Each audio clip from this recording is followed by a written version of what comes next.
नमस्कार, मी प्रसन्न जोशी. आपण पाहताय झिरो आवर एबीपी माझावर. 26/11चा हल्ला, मुंबईवरचा हल्ला, ही मुंबई, महाराष्ट्र आणि भारतावरची एक भळभळती जखम आहे. कारण यापूर्वी पाकिस्तानबरोबर युद्ध झालेली आहेत, त्यातही भारतानं पाकिस्तानचा पराभवच केलेला आहे. 26/11 मध्ये सुद्धा सगळ्या दहशतवाद्यांना आपण संपवलंच, त्यातल्या एकाला पूर्ण न्यायिक प्रक्रियेने संपवलं. पण तरी सुद्धा मुंबईमध्ये घुसून भारताच्या आर्थिक राजधानीला ज्या प्रकारे धक्का देण्यात आला, भारताला अक्षरशः कोंडीत गाठल्यासारखं, त्या एका शहरातल्या एका हॉटेलमध्ये केवळ काही माणसं नव्हती तर अख्ख्या भारताला जणू काही कोंडीत पकडलं होतं. आणि त्यामुळे सगळ्या भारतीयांच्या मनात त्या काळामध्ये आणि आजही कदाचित त्याच्या प्रसंगामुळे आजही मनामध्ये चीड दाटून येत असेल की आपण करू काहीच शकत नव्हतो. आपले काही कमांडो त्यात गेले. तुकाराम ओंबाळे यांचं त्यांचं हौतात्म्य आपण कधी विसरू शकणार नाही. त्यांच्यामुळेच कसाब आपल्याला मिळाला. मात्र हे झाल्यानंतर सुद्धा भारत स्वस्थ बसू शकला नव्हता. आपण कदाचित थोडंसं विसरून पुढे गेलो असू, पण एक मुख्य प्रॉब्लेम असा होता, अडचण अशी होती की 26/11 मध्ये ज्यांना ज्यांना आपण मारलं, यमसदनी धाडलं आपण म्हणतो जसं, ती सगळी प्यादी होती. अजमल कसाब कोणी मोठा नव्हता, प्यादा होता. गावामध्ये राहणारा एक साधा मुलगा होता पाकिस्तानमधला, त्याला संपवणं काही फार नव्हतं. कारण यांच्यामागचे हँडलर्स कोण होते, प्लॉट कोणी रचला होता, तो होता ISI, पाकिस्तान आर्मी. आणि या सगळ्या कडीमध्ये, या सगळ्या शृंखलेमध्ये एक नाव होतं तहव्वूर राणा. आणि हा तहव्वूर राणा, ज्याने भारतात अनेकदा रेकी केल्या, ज्याने या सगळ्या कटाचा प्रत्यक्ष आराखडा तयार केला, त्याला जी काही भारताची फार येण्याची हौस होती ती आता भागणार आहे. कारण भारतच त्याला खेचून आता आणतोय. 14 वर्षाच्या प्रतीक्षेनंतर का होईना, पण आता तहव्वूर राणा भारतात येणार आहे. आणि यानंतर आता 26/11च्या खटल्याला, सगळ्या प्रकरणाला कोणते नवीन कंगोरे प्राप्त होणार आहेत, आणखी आपण याच्यामध्ये डीप जाऊ शकू का, सखोल आणखी तपास होऊ शकेल का, तहव्वूर राणाला कोणत्या प्रकारची शिक्षा होईल. सगळ्यांच्या मनात तर फाशी आहे, पण इकडे आंतरराष्ट्रीय करारमदार आड येतात. आणि एकूणच 26/11 या निमित्तानं काय घडलं होतं, हे मधल्या काळात जवळपास 2 पिढ्या निघून गेल्या असतील. आता ज्यांना त्याची दाहकता लक्षात येणार नाही, त्यांच्यासाठी पुन्हा उजळणी व्हावी म्हणून आजचा हा झिरो आवरचा कार्यक्रम आहे. आणि त्यासाठी आपल्यासोबत आज खास पाहुणे आहेत. त्यांच्याकडे जाण्यापूर्वी पहिल्यांदा एक प्रश्न जो आपण सगळ्यांना विचारलेला, नेहमीप्रमाणे माझा पोल सेंटरला जाऊन आपण बघूया आजचा प्रश्न कोणता आहे. तो माझाचा आजचा प्रश्न बघूया. 26/11 हल्ल्याचा आरोपी तहव्वूर राणाला कोणती शिक्षा व्हायला हवी? आज हो किंवा नाही नाहीये. आज 2 वेगळे पर्याय आहेत, फाशी की आजन्म कारावास. याचं उत्तर आम्हाला आपल्याकडून अपेक्षित आहे. आपण X, फेसबुक, इंस्टाग्राम आणि यूट्यूबवर जाऊन एबीपी माझाच्या या पोलला उत्तर देऊ शकता. योग्य तो हवा तो पर्याय निवडून. आणि आपण आता जाऊयात गेस्ट सेंटरला. गेस्ट सेंटरला आपल्यासोबत आमचे सहकारी आहेत, पत्रकार आहेत, की ज्यांनी, त्यातला एक सहकारी आता आमच्यासोबत एबीपी माझामध्ये जरी सोबत नसला तरी त्या काळामध्ये 26/11 मध्ये ही सगळी मंडळी ऑन फील्ड होती. त्यातल्या त्यांनी मृत्यू जवळून पाहिलेले असे हे आमचे सहकारी आहेत. एक आहे गणेश ठाकूर, आमचे वरिष्ठ प्रतिनिधी, आणि एक आहेत मयांक भागवत, जे आता अमेरिकेला असतात. अमेरिकेत असले तरी सुद्धा पत्रकारिता तितकीच त्यांची आहे, सजग आहे. आणि तहव्वूर राणाच्या बाबतीत अमेरिकेत काय काय चाललं होतं याची खडानखडा माहिती आणि बातमी ते तिथेही ठेवत होते. गणेश तर फील्डवर होताच आणि आजही आमचा एबीपीचा सगळ्यात महत्त्वाचा पत्रकार, आणि त्याने सुद्धा हा सगळा 26/11चा ऑन फील्ड रिपोर्टिंग केलं होतं. थोड्याच वेळात मयूर पारी सुद्धा आपल्यासोबत असेल. आपण यांच्याकडनं समजून घेणार आहोत की 26/11चा हा सगळा हल्ला, त्याच्यामागचं षडयंत्र, आणि तहव्वूर राणाला आता भारतामध्ये ट्रिटीमुळे, जे काय एक्स्ट्रॅडिशन ट्रिटीमुळे आपल्याकडे येणार आहे, त्याचं महत्त्व काय. मी पहिल्यांदा गणेशपासून सुरुवात करतो. गणेश, सगळ्यांचा बहुधा असा समज झाला असावा की अरे कसाबला फाशी दिली, आता विषय संपला. पण तहव्वूर राणामुळे एक नवीन चॅप्टर खुलं होणार आहे, नवीन धडा सुरू होणार आहे, आता याचं प्रकरण सुरू होणार आहे. गणेश, अगदी बरोबर. कारण कसाब, जसं तू म्हणालास की तो एक प्यादा होता, त्याच्याकडे नावं होती झकीउर रहमान लखवी, त्याला चाचा म्हणायचा, कारण त्याने ट्रेनिंग दिली. त्या ट्रेनिंग कॅम्पमध्ये हफीज सय्यद आला म्हणून त्याचं नाव त्याने घेतलं. याच्या पलीकडे त्याच्याकडे कोणती माहिती नव्हती की त्याला कोणी पाठवलं, याच्यामध्ये कोण होतं आणि का सगळं हे झालं. तर तहव्वूर हुसेन राणाला या सगळ्या लोकांबद्दलची माहिती असेल, कारण तो आधी पाकिस्तानी सैन्यामध्ये काम करत होता, डॉक्टर म्हणून काम करायचा. नंतर त्याला त्यांनीच बाहेर पाठवलं, कारण एक इमिग्रेशन कंपनी सेटअप करून जगभरातील वेगवेगळ्या देशांमध्ये अतिरेकी घातपात घडून आणण्यासाठी जी लॉजिस्टिक सपोर्ट लागतो तो अशा प्रकारच्या लोकांकडून ISI पाकिस्तानी आर्मी घेते. आणि म्हणून राणा बाहेर आला. त्याने आधी कोपनहेगन डेन्मार्कमध्ये डेनिश न्यूजपेपरवर हल्ला केला, आणि त्यानंतर तहव्वूर हुसेन राणाचा रोल मुंबई ब्लास्टमध्ये आणण्यात आला किंवा मुंबई हल्ल्यामध्ये आणला गेला. त्याचं कारण असं आहे की बीडमधला अबू अन्सारी जो हँडलर होता, जो आपण ऐकले असतील त्यावेळेला प्रसन्न तूही होतास, कॉन्व्हर्सेशन होत होते फोनवरती, अबू हमजा, अबू जे अतिरेकी आले होते त्यांच्यासोबत त्यांचा हँडलर फोनवर बोलत होता. तर हा अबू अन्सारी होता जो बीडचा होता, ज्यानं या लोकांसोबत हल्ल्याच्या वेळेला अतिरेकींसोबत तो बोलत होता. तर अबू अन्सारीच्या माध्यमातून हे हँडलर्सपर्यंत पोहोचले होते. पण अबू अन्सारी देखील एक प्यादा होता. बरं. त्यामध्ये हेडली, तहव्वूर हुसेन राणा यांनी पूर्णतः लॉजिस्टिक सपोर्ट दिलं. जर समजा हेडली मुंबईत आला नसता, राणाच्या कंपनीचा दाखला देत किंवा त्याच्या आधारे जर तो मुंबईत पोहोचू शकला नसता, तर रेकी झालीच नसती. बरोबर. रेकी झाली नसती तर हल्ला करण्यामध्ये यांना यश मिळालं नसतं. म्हणून राणा हा खूप महत्वाचा प्यादा आहे. आणि याच्याकडे ISI, पाकिस्तानी आर्मी, तत्कालीन पाकिस्तान सरकारमधील अशी लोक जे यांच्या ह्या हल्ल्यामध्ये इन्व्हॉल्वमेंट होता, त्या सगळ्यांबद्दल माहिती होती. कारण 231 वेळा हेडली आणि राणामध्ये ईमेल एक्सचेंज झाले होते रेकी करताना. बरं. मेजर इक्बाल पाशा जो यांचा हँडलर होता ISIचा, तो यांच्या थेट संपर्कात होता. याशिवाय बाकीच्या लोकांसोबतही यांचं बोलणं होतं. कारण सुरुवात यांच्याकडनं झाली, रेकी यांच्याकडनं झाली. ट्रेनिंग कॅम्प लष्करचे अनेक ठिकाणी चालतात, तिथे अशा प्रकारे हजारो लोक आहेत जे कॅम्प्समध्ये ट्रेनिंग घेतात. म्हणून हे 10 त्यापैकी एक आहेत. पण लॉजिस्टिक सपोर्ट आणि प्लॅनिंग एक्झिक्युशन मध्ये हेडली, राणा यांचा खूप मोठा सहभाग होता. कारण यांनी स्पॉट्स आयडेंटिफाय केले होते. फक्त मुंबई नव्हे तर वेगवेगळ्या छवाद हाऊस जे देशभरामध्ये आहेत आपल्या, तिथली रेकी केली होती. कोच्ची, पुणा, जयपूर सगळ्या ठिकाणी हे गेले होते. राणा स्वतः इथं आला होता. आणि ह्यांना सांगणारे कोण आहेत, म्हणून पहिल्यांदा राणाच्या अटकेनंतर या सगळ्या लोकांची नावं समोर येऊ शकतात. एक मोठा खुलासा होऊ शकतो. आणि पाकिस्तान स्टेट स्पॉन्सर टेररिझम कसं करतं हे देखील समोर येऊ शकतं. म्हणून मोठी नावं समोर येतील राणाच्या येण्यानं, हे स्पष्ट आहे. प्रसन्न, आपण गणेश तर आपल्यासोबत राहणारच आहेत. मला मयांकडे US मध्ये जाऊन त्याच्याशी बोलण्यापूर्वी एक इकडे सांगितलं पाहिजे. या निमित्तानं आणखी एक वेगळंच आंतरराष्ट्रीय राजकारण सुद्धा भारत खेळणार आहे. जो कॅनडा हा देश भारताला, भारताचे एजंट्स कसे कॅनडामध्ये येऊन हल्ले करतायत, माणसांना मारण्याचे प्रयत्न करतायत, याचा कांगावा करत होता भारताने नाकारून सुद्धा, आता भारत हे दाखवून देणार आहे की तुमचा नागरिक, भारतातले नुसते नागरिक मारणं नाही, भारताच्या विरोधात युद्ध लढण्याची तयारी करत होता. आणि याद्वारे आता ट्रुडो जरी तिथे नसले तरी सुद्धा या निमित्तानं कॅनडाला सुद्धा 4 शब्द सुनवायची जरा क्षमता आता भारतात असेल. कारण आता हा माणूस इकडे आलेला आहे आणि तो कॅनडाच्या भूमीचा, तो कॅनेडियन नागरिक आहे, पाकिस्तानी वंशाचा कॅनेडियन नागरिक आहे. त्यामुळे तोही त्याला कंगोर आहे. मी मयांककडे जाईन. मयांक भागवत आपल्यासोबत आहेत अमेरिकेहून. मयांक, यामध्ये एक अमेरिकेच्या रोलबद्दल आपण विचारूया. हे खरं आहे की आता तहव्वूर राणा भारतात येतो, पण 14 वर्ष लागली. मयांक काही साधी सुधी गोष्ट नाहीये. या काळामध्ये बाकी सगळी अख्खी केस झाली, सरकारं बदलली, सगळं झालेलं आहे. पण मग 14 वर्ष का लागली? त्याच्यात हे पण खरं आहे की अमेरिकेचे 6 नागरिक मारले गेले म्हणून तिथे सुद्धा त्याच्यावर शिक्षा होती. पण ही सगळी प्रोसेस कशी झाली, याच्यामागे पुन्हा जे ग्लोबल पॉलिटिक्स, भारत अमेरिका संबंध, बिडेन जाणं आणि ट्रम्प येणं, या सगळ्याचा संबंध आहे. काय सांगशील त्याबद्दल? प्रसन्न, सगळ्यात महत्वाची गोष्ट म्हणजे भारतीय एजन्सीसाठी आणि खास करून NIA साठी आपल्याला एक ही मोठं बूस्ट म्हणावं लागेल. कारण अमेरिकेकडून आपण एका व्यक्तीला एक्स्ट्राडाइट करून भारतात नेतोय आणि त्याच्या विरोधात भारतामध्ये आपण खटला चालवणार आहोत. त्यामुळे एक मोठी डिप्लोमसीमध्ये खूप मोठी बाब म्हणावी लागेल की अमेरिकेतनं एक आरोपी आता भारत एक्स्ट्राडाइट करून जातोय.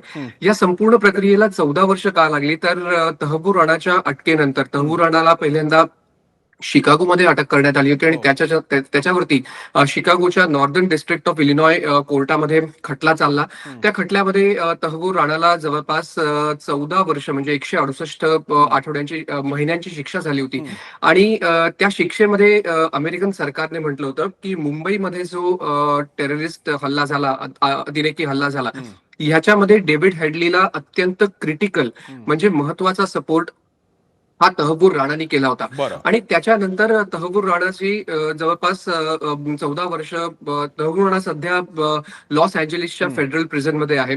आणि NIA ची जी टीम आहे, नॅशनल इन्व्हेस्टिगेटिंग एजन्सीची, ती अमेरिकेत आलेली आहे. आणि आज रात्री किंवा उद्या सकाळपर्यंत अमेरिकेच्या वेळेला त्याला इकडनं भारतामध्ये घेऊन जाण्यात येईल. त्यामुळे तहव्वूर राणाने अमेरिकेमधून भारताकडे प्रत्यार्पण होऊ नये यासाठी अनेक प्लीज केल्या, अनेक त्यांनी कोर्टामध्ये दाखले दिले.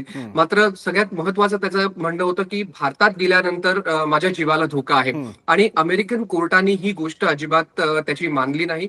आणि त्यांना जे आर्ग्युमेंट करायचं होतं ते आर्ग्युमेंट फक्त राहिलं, मात्र हे आर्ग्युमेंट कोर्टाने अजिबात ऐकलं नाही. त्यामुळे 14 वर्षाचा जरी हा वेळ गेला असला, काळ गेला असला, तरी जसं मगाशी गणेश म्हणाला, एक प्रमुख आरोपी 2008च्या मुंबई हल्ल्याच्या प्रकरणामध्ये आता भारताकडे येतोय. आणि ज्या प्रकारे मेजर पाशाचं, म्हणजे मेजर इक्बाल ज्याला पाशा म्हणतात, त्याचं नाव पुढे आलं होतं, त्याला भेटण्यासाठी तहपूर राणा 2008 मध्ये दुबईमध्ये राहिला होता. आणि ज्या वेळेला मुंबईचा हल्ला झाला त्यावेळेला तो चायना मार्गे परत अमेरिकेमध्ये आला. त्यामुळे ह्या सगळ्या प्रोसेसमध्ये एक क्रिटिकल रोल, एक महत्वाचा रोल, मग ती फर्स्ट वर्ल्ड ग्लोबल इमिग्रेशन सर्व्हिसचं ऑफिस मुंबईमध्ये डेव्हिड हेडलेला स्थापन करून देणं, त्याला भारतीय व्हिसा मिळवून देण्यासाठी प्रयत्न करणं, या सगळ्यांमध्ये तहपूर राणाचा थेट सहभाग आहे. आणि हे देखील अमेरिकेच्या कोर्टामध्ये वारंवार FBI आणि अमेरिकन सरकारने हे ठळकपणे सांगितलेलं आहे. त्यामुळे ही 14 वर्ष जरी लागली असली तरी ही अत्यंत महत्वाची घडामोड भारतासाठी म्हणावी लागेल. मयांक, तुम्ही आपल्यासोबत राहा. मला याच्या बाबतीतला अमेरिका आणि कदाचित कॅनडाचा अँगल यामध्ये कसा असू शकतो, आणि एक्स्ट्रॅडिशन ट्रिटी असल्यानंतर काही कंडिशन्स असतात का, ह्या काही गोष्टी सुद्धा मी विचारणार आहे. कारण भारतीयांची इच्छा तर आहे त्याला फाशी व्हावी, कारण तो मेन कॉन्स्पिरेटर आहे, त्याने सगळं केलेलं आहे. कसाब वगैरे तर प्यादे होते, मग त्याला ती होईल का शिक्षा, मी समजून घेईन.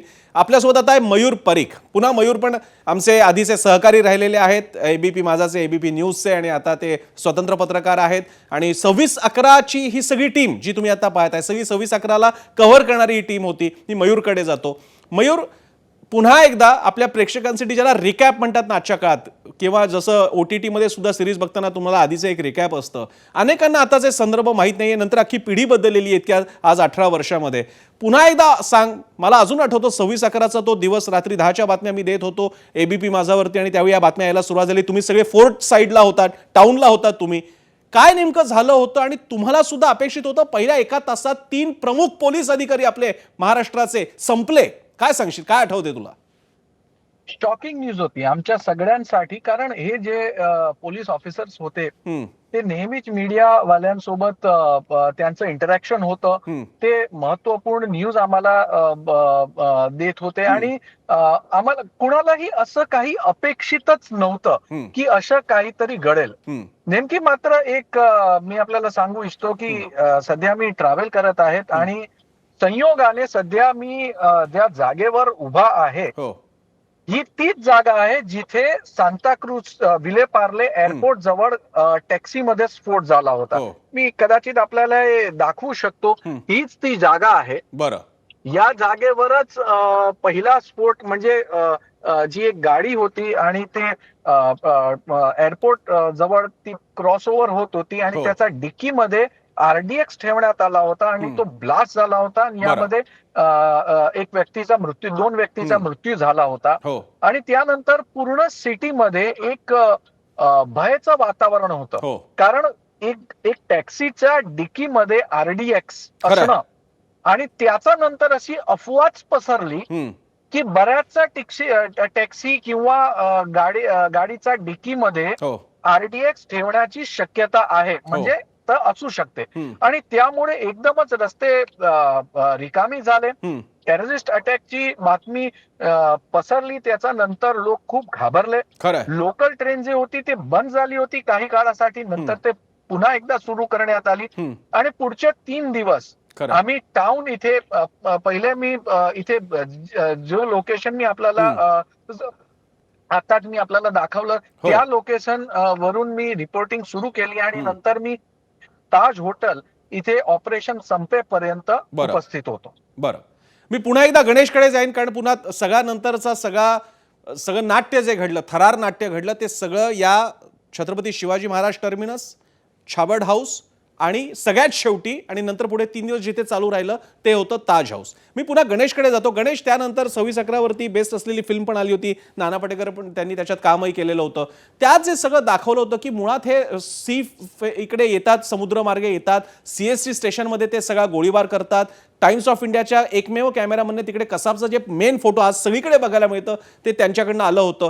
तो सगळा सिक्वेन्स काय होता, अनेकदा नंतर मला अजून आठवतं तेव्हा एक बातमी अशी होती, यात 4 जणांबरोबर आणखी एक 5वा जण आहे आणि तो शेवटपर्यंत सापडला नाही, एक बॉम्ब सुद्धा मिसिंग आहे वगैरे. तर काय नेमकी स्थिती होती, काय केऑस होता? आणि खास करून मगाशी जो उल्लेख मी केला, 3 पोलीस अधिकारी कामटे, साळसकर आणि ही मंडळी आपण आपले जे अधिकारी आपण गमावले, त्यांच्याबद्दल काय सांगाल?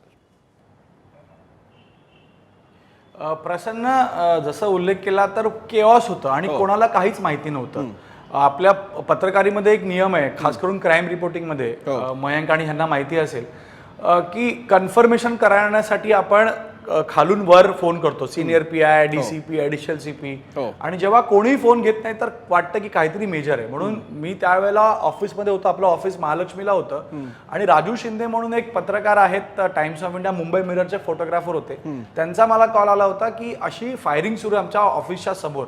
तर जसं पोलिसांना वाटलं होतं की गँगवॉर किंवा काहीतरी असेल, तसं आम्हालाही वाटलं असं काहीतरी असेल. पण रिपोर्टिंग होती त्यावेळेस माझ्यासोबत सचिन भिडे म्हणून माझे सहकारी आहेत, दुर्दैवाने ते आता हयात नाही आहेत, ते आणि मी होतो. तर आम्ही भूपेंदर म्हणून एक कॅमेरामॅन होता, त्या कॅमेरामॅनला घेऊन आम्ही निघालो होतो. सीएसटीला मी पोहोचलो, तिथं फायरिंगचा आवाज येत होता आणि कसाब हे आउटस्टेशनच्या ट्रेनच्या प्लॅटफॉर्ममधनं बाहेर येत होते आणि बाहेर जाताना त्यांनी फायरिंग केली होती. भूपेंदरच्या कॅमेरामॅनमध्ये आम्ही जेव्हा स्टेशनच्या आत एंट्री करण्यासाठी गेलो तर तिथं एवढी फायरिंग झाली की इंडिकेटरला 2-3 गोळ्या लागला आणि मोठा स्पार्क तिथे होऊ लागला. म्हणून आम्ही सगळे पळून बाहेर आलो, पोलिसांनी बाहेर केलं. भूपेंदरच्या कॅमेरामध्ये एक शॉट असा होता, मला आठवतो, त्याने तो शॉट घेतला होता. एक व्यक्ती धावत येतोय टाइम्स ऑफ इंडियाकडून ते क्रॉफर्ड मार्केटच्या दिशेने, अचानक त्याच्या पायाला गोळी लागली, तो पडला. ते व्हिज्युअल आपल्याकडे अजूनही आहेत, त्याला लोकांनी उचललं आणि बाईकवरून पाठवलं. गोळी कुठून येत होती, अंधार होता, कोणाला कळत नव्हतं.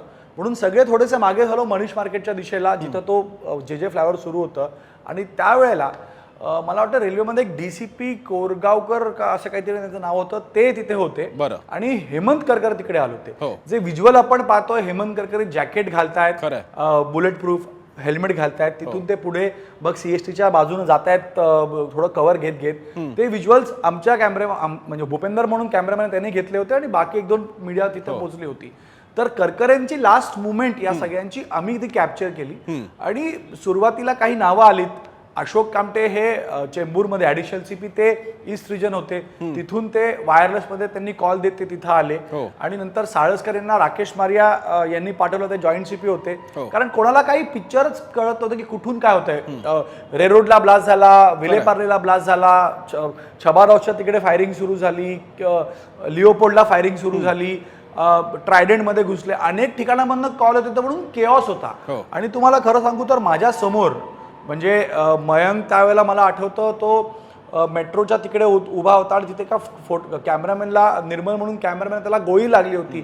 ती गाडी जी साळसकरांची गाडी होती, ज्यामध्ये करकरे आणि यांच्यावर गोळी झाडल्या गेल्या, ती गाडी घेऊन कसाब आणि अबू दोघे तिकडून बाहेर निघाले होते, अबू इस्माईल, आणि ते फायर करत जात होते. ते नरिमन पॉईंट पर्यंत होते, कारण मंत्रालय त्यांना माहिती होतं. तर प्रत्येक लोकेशन त्यांच्याकडे होती. मंत्रालय कुठे, सीएसटी कुठे, सीएसटीच्या आत जाण्याचा त्यांनी प्रयत्न केला. त्यांचा असा प्लॅन होता की सीएसटी मध्ये लोकांना हॉस्टेज ठेवून आपण तिथं हे करावं. पण आरपीएफच्या काही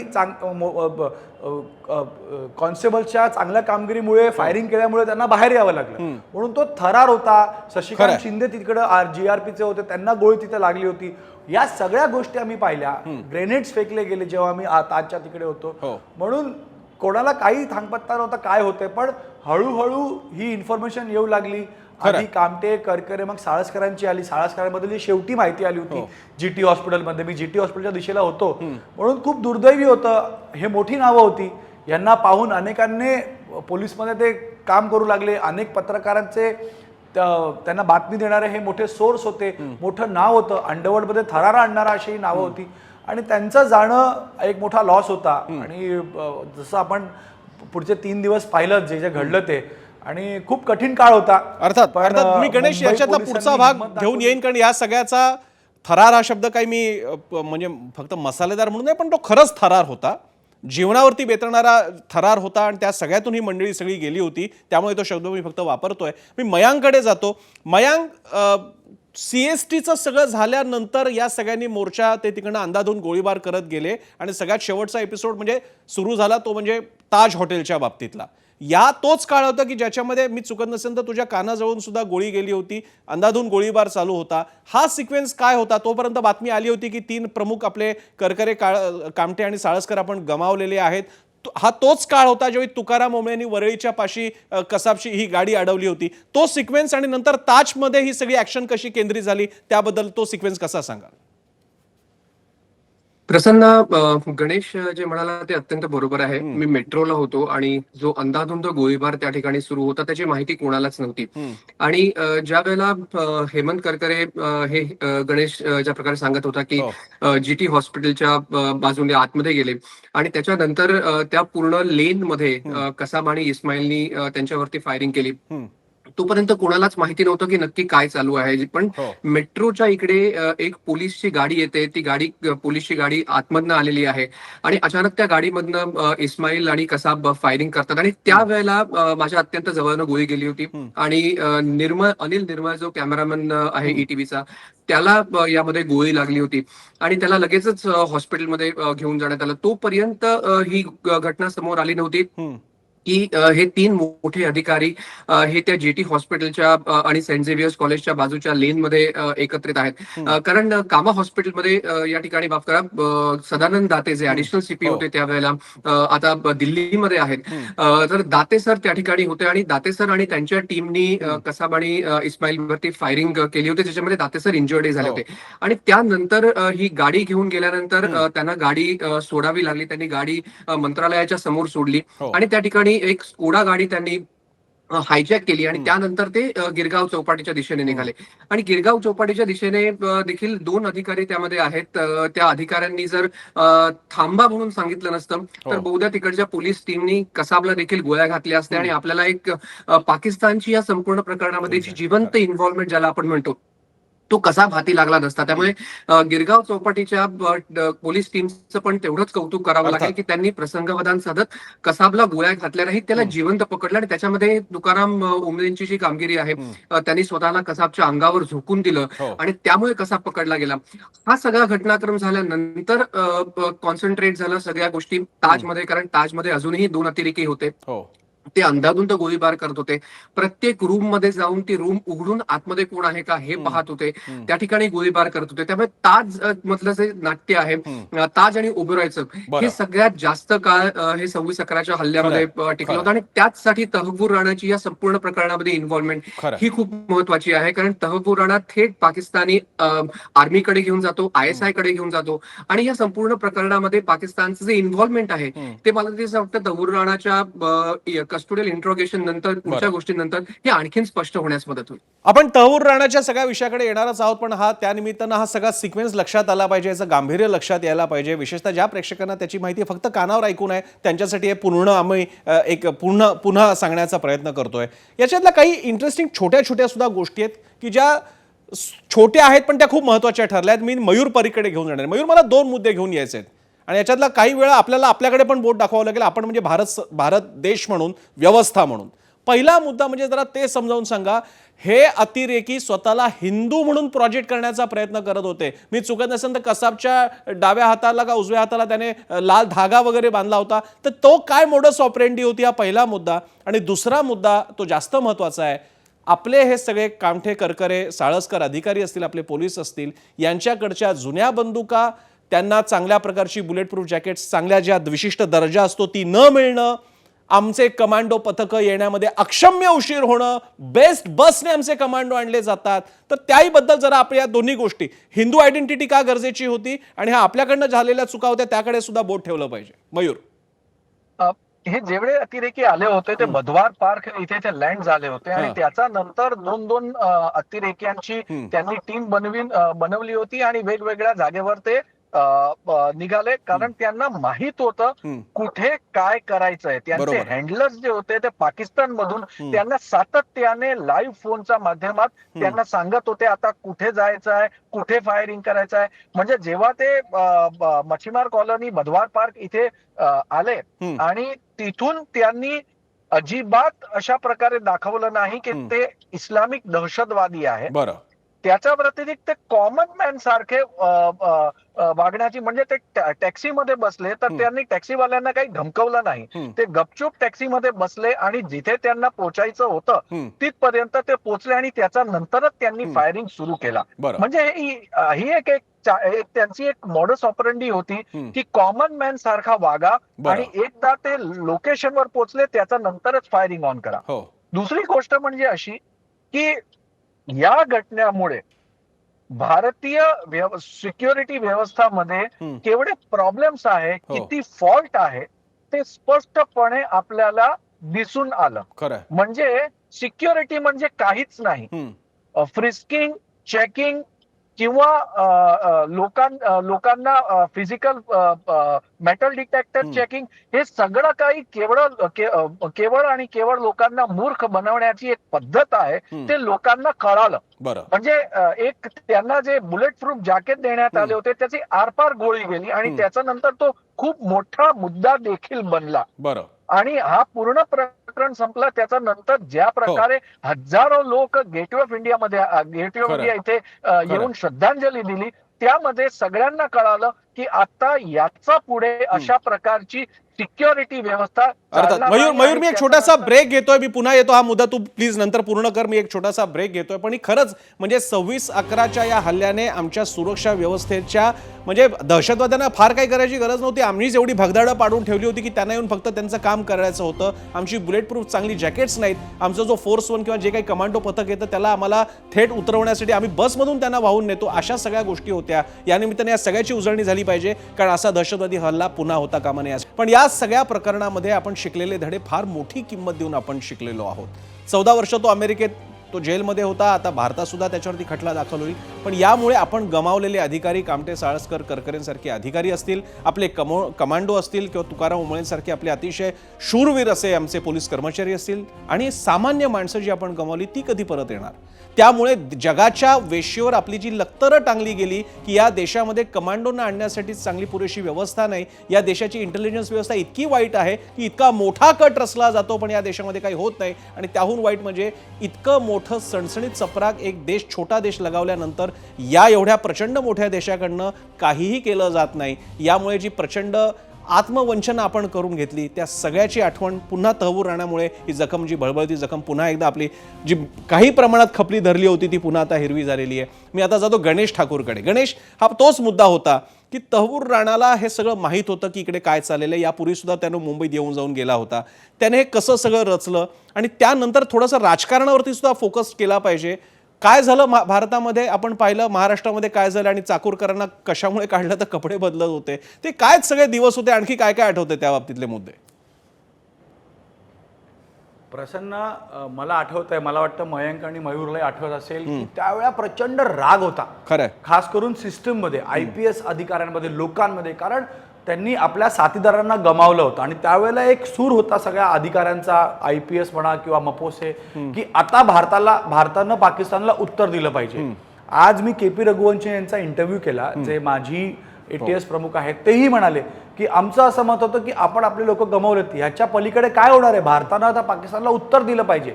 त्यांचं म्हणणं होतं आजचं सरकार जर असतं, उरी बालाकोटनं तर जे उत्तर दिलं ते उत्तर त्यावेळेला देण्याची गरज होती पण दिलं गेलं नाही. काय झालं तर एका फिल्म डिरेक्टरला आणलं म्हणून उपमुख्यमंत्री आणि गृहमंत्री RR पाटील यांना त्यांचा राजीनामा द्यावा लागला. काय झालं तर केंद्रीय गृहमंत्री कपडे बदलत होते म्हणून त्यांना राजीनामा द्यावा किंवा त्यांना बदलावं लागलं. सरकार त्यावेळेला ह्याच्यामध्येच होती, उत्तर देणार कसं, म्हणून तो राग आजही आहे अधिकाऱ्यांमध्ये, तुम्हाला पाहायला मिळतोय, आजही पाहायला मिळतोय, तेव्हाही होता. आणि ती वेळ खरी होती पाकिस्तानला उत्तर देण्याची, पण दिली गेली नाही. पाकिस्तानला उत्तर देण्यासाठी कसाब सारखा अतिरेकी आपल्याकडे होता. जस्टिस झालं, जस्टिस या लोकांना मिळाला, त्याला फाशी शिक्षा झाली, पण तो राग सर्वसामान्य नागरिकांमध्ये, पोलिसांमध्ये किंवा इतरांमध्ये होता. त्यांचं म्हणणं होतं की आपण उत्तर दिलं पाहिजे, हल्ला केला पाहिजे किंवा काउंटर काहीतरी केलं पाहिजे होतं.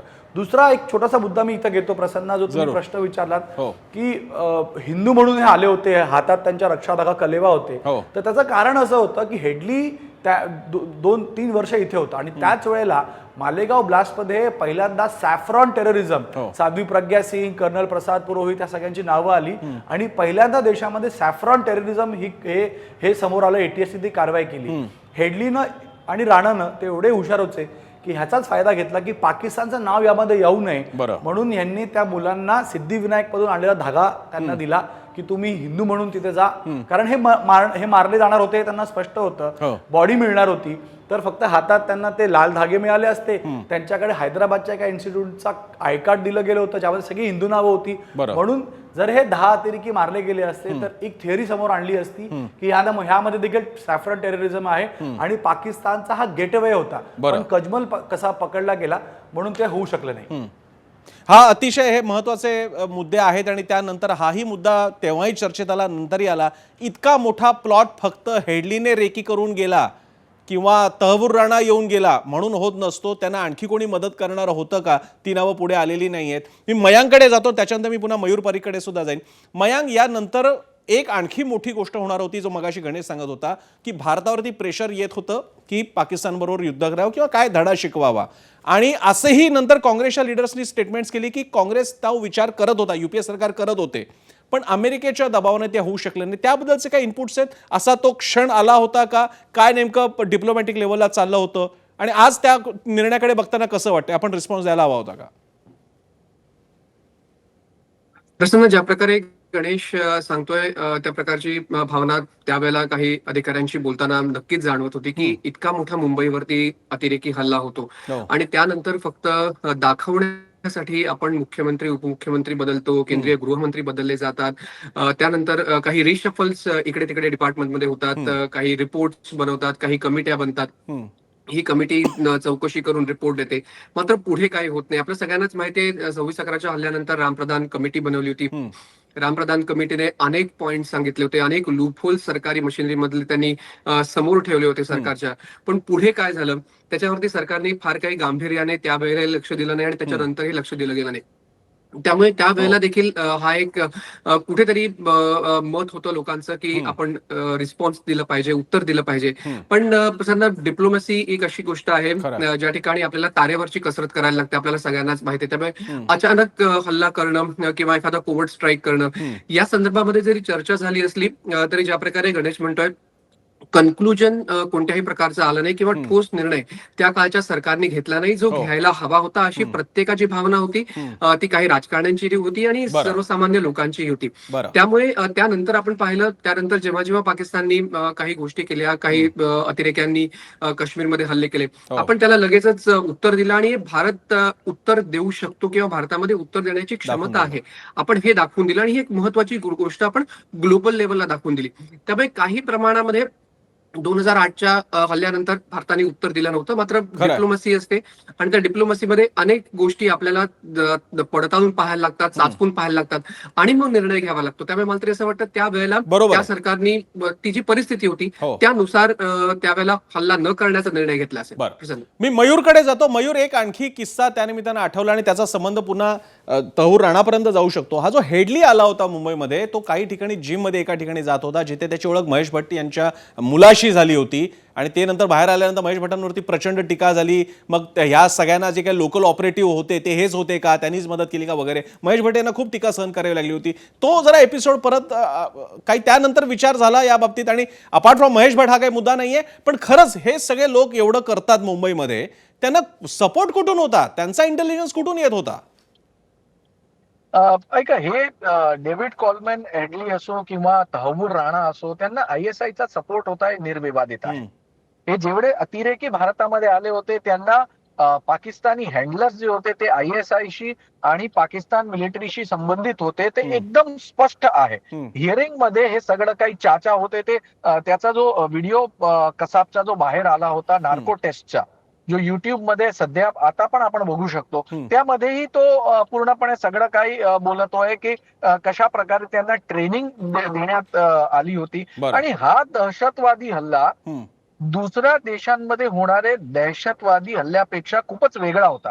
कारण दहशतवादी हल्ला नेमकी रस्त्यावर होत असतो किंवा काहीतरी बिल्डिंगवर होतो, परंतु सी रूट, लँड रूट आणि रेल्वे आणि बिल्डिंग्स आणि रोडवर किंवा रेस्टॉरंटवर, म्हणजे एकच दहशतवादी हल्ल्यामध्ये बऱ्याच प्रकारचे मोड्स ऑफ ट्रान्सपोर्टचा उपयोग करण्यात आला आणि वेगवेगळ्या ठिकाणावर हल्ला करण्यात आला. ही पूर्ण ट्रेनिंग, ही पूर्ण मोडस ऑपरेंडी ISIची बरं किंवा पाकिस्तान मिलिटरीची आहे, तेवढं मात्र स्पष्टच आहे. बरं, हा एक महत्वाचा त्यातला इनपुट होतो. मी पुन्हा एकदा गणेशकडे जातो. गणेश, हे सगळं झाल्यानंतर आपण 3 दिवसाचं सगळं प्रचंड महानाट्य घडलं होतं, पण सगळं मग ताजवरती कॉन्सन्ट्रेट झालं. ताजमध्ये अनेक VIPs होते, अदानी सुद्धा तिकडे होते. नंतर अदानींनी म्हणजे तो त्यांच्या आयुष्यातला किस्सा झाला की ते त्याच्यातून कसे सुटले वगैरे. पण मग हे रेस्क्यू ऑपरेशन कसं होतं, पुन्हा त्याच्यामध्ये सुद्धा काही लॅक्युनाज, काही कमतरता, त्रुटी आढळून आल्या. आपण कमांडोच्या बाबतीत असेल, नंतर महाराष्ट्र सरकारनं फोर्स 1 बनवलं, मला माहित नाही आता त्याची स्थिती कशी आहे. तर जरा थोडंसं ताज हॉटेलमधला काय प्रकार होता आणि त्यानंतर आपण खरंच धडे शिकलो का, गणेश? प्रसन्न, ताजमध्ये आपण पाहिलं की त्यांनी ते होस्टेज, कारण त्यांच्याकडे ताजबद्दलची इन अँड आउट माहिती होती आणि त्यांचे हँडलर्स त्यांना जे फोनवर सांगत होते, एक लष्करच्या कॅम्पमध्ये एक वॉररूम होती जिथून सगळेच जकीर रहमान, लखवी, अबू अन्सारीपासून सगळेच ह्या हँडलर्सला सांगत होते काय करायचं काय नाही. छबाड हाऊसमध्ये देखील काय करायचं काय नाही हे सांगत होते. आणि ताजमध्ये तसं पाहिलं तर तिथं होस्टेज असल्यामुळे खूपच व्यवस्थित आणि स्ट्रॅटेजिकली सगळ्या गोष्टी करायच्या होत्या. जसं तू म्हणालास की NSGला यायलाच खूप वेळ लागला आणि त्यावेळेस एक फियास्को होता सिस्टमचा. मला आठवतंय की मी जेव्हा तिथं फायरिंग सुरू होती, आम्ही स्टेशनच्या बाहेर आम्हाला पोलिसांनी काढलं, तर आम्ही पळत पळत त्या टाइम्स ऑफ इंडियाच्या गल्लीनं आझाद मैदानपर्यंत मी पोहोचलो होतो की तिथे काय माहिती मिळेल, काय चाललंय. तर तिथं आपले पोलीस कर्मचारी आणि पोलीस अधिकारी हे बाहेर जाण्याचा प्रयत्न करत होते, म्हणजे आपण आता लोकांना वाचवण्यासाठी बाहेर जाऊ. पण या AK-47 आणि 56च्या समोर आपण कसं लढायचं, कारण त्यांना सांगितलं तुम्ही काठ्या घेऊन जा, अशी व्यवस्था आणि अशी परिस्थिती त्यावेळेला होती. आणि ते कॉन्स्टेबल्स आम्हाला सांगत होते की आम्ही कसा सामना करणार, पण तरी कॉन्स्टेबल सगळे गेले आणि यामुळं आपले हे शहीदही झाले. म्हणून त्याच्यानंतर आपण बरंच काही शिकलो. पण प्रामुख्यानं ह्यांची एवढी जबरदस्त प्लॅनिंग होती की राहुल भट ह्याला आपण सोबत ठेवायचं, कोणत्या कोणत्या ठिकाणी आपण जायचं. आणि हा डेव्हिड कोल्मन खूप हुशार आणि शातीर होता, त्याला तो डबल एजंटचाही काम करायचा अशी थिअरी होती. त्यानं आपल्या एका मोठ्या सर्कलमध्ये आपलं एक कनेक्शन बिल्टअप केले होते. आणि राहुल भट सोबत तर एवढं चांगले कनेक्शन होते की त्याच्यासाठी तो पिक्चरही प्रोड्यूस करण्यासाठी प्रयत्न करत होता आणि त्याचे पैसे तो लष्करकडनं घेण्याचा प्रयत्न करत होता. पण लष्करने ते शेवटच्या क्षणी नाही सांगितलं. आणि हेडलीनं राहुल भटला, त्याची एवढी घट्ट मैत्री झाली होती की राहुल भटला फोन करून सांगितलं होतं की तू त्या दिवशी नरिमन पॉइंट आणि या CSTच्या भागात जाऊ नकोस. त्याला सांगितलं काही नाही, पण त्याला नाही जाण्याचा त्याने सल्लाही दिला होता. म्हणून प्रॉपर प्लॅनिंग, राणाची प्रॉपर प्लॅनिंग. आणि राणाकडे बरंच काही आहे जे समोर येईल. राणाच्या कडून बरीच नावं समोर येतील. अर्थात गणेश, मी हाच मुद्दा घेऊन शेवटची कमेंट मी मयांकडे त्याच्यासाठी जाईन. आणि हे खरं, राहुल भट तसा काही फार पुढे विषय गेला नाही. राहुल भटला फार घनिष्ठ मैत्री होती हेडलीची. मात्र त्यावेळी महेश भट्ट उलट म्हणत होते, माध्यमांना सांगत होते की याच्यामुळे उलट डेव्हिड कळलेला आहे, तर त्याचं उलट बक्षीस त्याला दिलं पाहिजे, माझ्या मुलाला त्याचं कौतुक केलं पाहिजे. तर मी मयांक भागवतकडे जातो. मयांक, यानंतर आता हे सगळं संपलं आणि आता तहूर राणा येतोय. मला आता हे समजून घ्यायचं, याच्या नंतर कोणत्या नवीन दिशा तयार होऊ शकतात? पाकिस्तानला आपण आंतरराष्ट्रीय न्यायालयात खेचू शकतो का? आणखी काही याच्यातून सिद्ध होऊ शकतं का? नवीन पुढची दिशा काय वाटते तुला? प्रसन्न, अमेरिकेमधल्या सर्वोच्च न्यायालयाने त्याची प्ली रद्द केल्यानंतर तहबूर राणाला आता आणण्यासाठी NIAची टीम आलेली आहे आणि ही टीम 1 ते 2 दिवसामध्ये सगळी कागदपत्र पूर्ण झाल्यानंतर भारतात पोहोचेल. ज्या प्रकारे मी आधी सांगितलं, तहबूर राणानी जेव्हा इकडे त्याला इंट्रोगेशन केलं होतं त्याचं, तेव्हाही सांगितलं होतं की त्याने हे सगळं रेकी असेल किंवा डेव्हिड कोल्मन हेडलीला मदत करणं असेल, हे सगळं पाकिस्तानी सरकार म्हणजेच इंटर सर्व्हिस इंटेलिजन्स ISIच्या सांगण्यावरून केलं होतं. त्यामुळे पाकिस्तानचा रोल 2008च्या हल्ल्यामध्ये ऑलरेडी क्लिअर झालेला आहे, जेव्हा अजमल अमीर कसा पकडला गेला, आणि तो आपण सगळ्या पुराव्यांनिशी पाकिस्तानला डोझियरच्या फॉर्ममध्ये दिलेला आहे. आता तहबूर राणा जेव्हा आपल्याकडे येतोय, तेव्हा तहबूर राणा आल्यानंतर जे ISI मधले आणखीन काही कॉन्टॅक्ट असतील, नावं असतील, जी नावं कसाबला माहिती नसतील किंवा त्या इंट्रोगेशन मध्ये समोर आली नसतील, ती नावं समोर येतील. आणि आणखीन काही या संपूर्ण प्रकरणामधले खुलासे, लष्कर-ए तोयबाचे असतील किंवा ISIचे संबंध असतील, ह्याचे पुरावे आपल्याकडे येतील आणि ते देखील आपण पाकिस्तानी सरकारला आणि आंतरराष्ट्रीय लेवलला ठेवू शकतो. त्यामुळे पाकिस्तानवरती आता भारत सरकार तहबूर राणाच्या माध्यमातून आणखीन दबाव टाकू शकतं.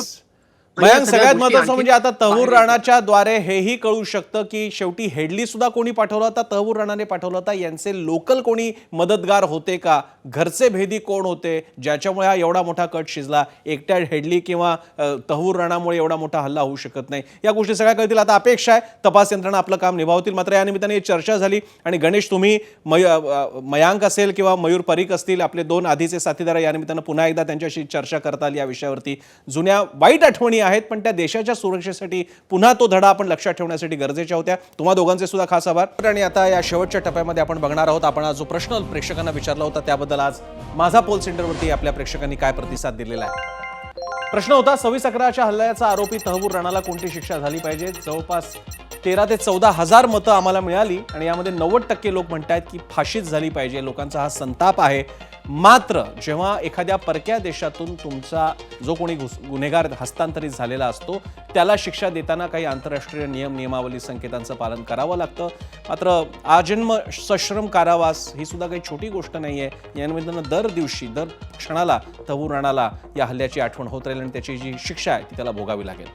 छोटासा ब्रेक घेऊन आपण थांबणार आहोत. मात्र पाहत राहा ABP माझा.